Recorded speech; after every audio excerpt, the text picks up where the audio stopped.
What's up, everybody? We're here at NBA Summer League Day 5. This is presented by Sports Biz Classroom. I'm your host, Marlena, with my buddies Adam, Kensley, Alicia, and we're here to talk to you about what has gone on in this day today Summer League. So, guys, we just finished Phoenix, the last game today, Phoenix-Denver. Phoenix got the dub, 90-84. Just tell me about that game. Tell me about, these are two epic franchises, right? Looking to be contenders. What can you expect from them? Absolutely. Well, just to cover the last game that we just saw, Phoenix and Denver was a close one down the line. It was ultimately Phoenix's rebounding that kind of got them ahead of the way. Kelsey, what do you think you saw from Phoenix, and how do you think that they kind of pulled away from Denver there at the end? You know, they definitely show how hungry they were. I think they showed the right mindset from a team that lost 2 consecutive games in a row. They definitely wanted to go ahead and put a stop to that, and they did that today. And again, the rebounding, they're doing all the little things on the defensive end, and again, offensive and defensive rebound was really what kind of stuck out and kind of helped them get over the hump. Yeah, and speaking of, Bol Bol, he's a top talent. He's kind of like a mini celeb, right? Going through Oregon. Alicia, tell me, he's 7'2". I'm not sure if that's a lie. We don't know if he's 7'4". I think 7'4" was a stat. Yeah, 7'4", you're shorting him too. But shorting him too. But we were talking, and he looks like all the other players look like ants compared to him. And he's here pulling up for threes. He's bringing the ball up like a PG point guard. Like, what is it about him? We were sitting damn near up here, and he was close to us. Like, he is long, tall, big, but him being like a point guard, that's one of the things that you can't teach. Having a guy like that, it's giving Kevin Durant vibes, honestly, being a tall point guard and leading the floor. Impressive, honestly. And we see that so much in the modern game as well. Those big guys that can come out, they can handle the ball, they can run the floor, do a little bit of everything. You see Bol Bol pulling up for 3 almost every possession. Sometimes he can make those, but you'd think 10 years ago, a guy of his size would just be down low, trying to crash the boards, trying to get inside. And it's not to say that Bol Bol can't do those things, but with the modern game, that's the way some things are kind of going these days. And I think it's really good for the future of the game, right? You're talking about when we all grew up, actually, big men or Shaquille O'Neal's of the days, you know what I'm saying? They're just specifically belonging in the post. So then when you're thinking about kids growing up watching that, they think that is what you need to do. Now when you're looking at the game, how it has transcended, right?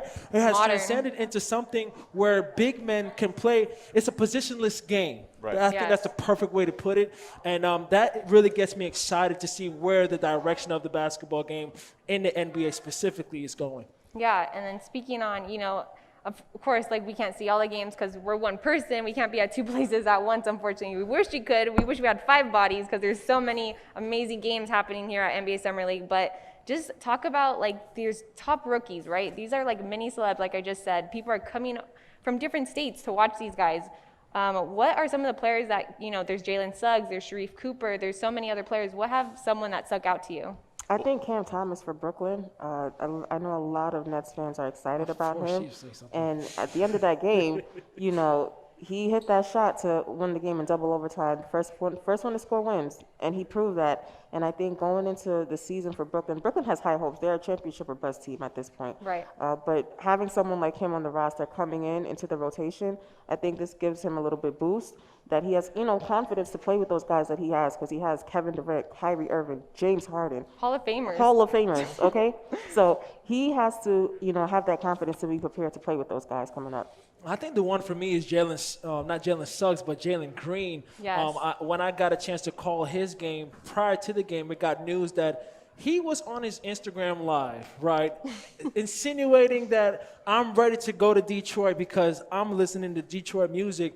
And for the mere fact he had that gall about him, right, to still do that and then come out and play and win by 20, hello. I mean, that is the guy that really stuck out to me, and I've been really impressed to see him play in person. I was going to go with Jalen Green as well. I think he's really impressed this summer league. And unfortunately, we just got the news that he actually has a sore hamstring going out with the injury during the Rockets-Raptors game. And the Raptors eventually beat the Rockets 92-76. But Jalen Green got pulled out. And as a precaution, we see that in summer league a lot, where a player will go down. And the team doesn't want to risk that because, it's summer league. And at this point, Jalen Green is their franchise player. He is that next guy to come in and replace James Harden after that whole saga. So I think Jalen Green is someone who's completely just screams NBA potential, though. He's got that electric energy. He's got that swagger about him. Yeah. Correction though, that wasn't Detroit music. That was Flint. There's a difference. Shout out to the Michigan people. Oh, wow. Well, you know what's so funny, since Shout you out want to to the correct me, I Flintstones. really wanted to ask you a real question since Mrs. New York over here. Oh, Brooklyn or New York Knicks? Let's talk about it. Let's talk about it. It's Knicks all day. Oh, okay. The Nets came too late. There Sorry, we guys. go. There we go. Came too late. But, you know, like I said, we're in day 5 of NBA Summer League, right? There's so many more days ahead of us. Just let the fans know who haven't come to any of these days, what are they missing out on? A COVID lot testing? of fun, Oh. action. It's about 5 to 6 games in a day for about $30 to $40, however the many tickets are, $70 maybe. Yeah. It's cheap. It's Yeah. fun. It's Vegas.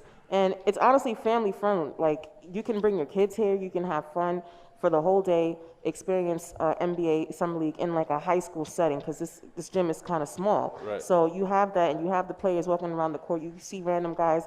Yesterday, I see Patrick Beverly playing with his son on the concourse. Like, that's stuff you don't get to see Right. in regular season games. No, it's a very casual, very welcoming environment. I think it really is like the closest thing we can get to like an NBA convention, like a super convention, because Totally. the whole world is here in Vegas. I've been coming here as a fan just for like 5 years, and walking around the concourse, you don't know who you're going to see. Shout out to Thon Maker, that was just over there. Okay. But Shout out. no, it's good because, you know, you never know who you're going to see. Like Alicia said, you know, Steph Curry coming, showing out some love for his new rookie teammates, for his Golden State Warriors Summer League squad. So it's all good vibes out here. Yeah, they're just missing the mask and the COVID testing. I think that's probably mostly what they're missing, Right. at least on my end. Yeah. And like I said, you know, this is just day 5. There's so much more exciting stuff happening each and every day, guys. So again, thanks for, you know, chatting up with us. I thank my buddies Adam, Kelsley, Alicia for joining us. And this will not be the last time you'll be able to see all this amazing content. So stay tuned with us, and there's a lot more ahead. So be watching.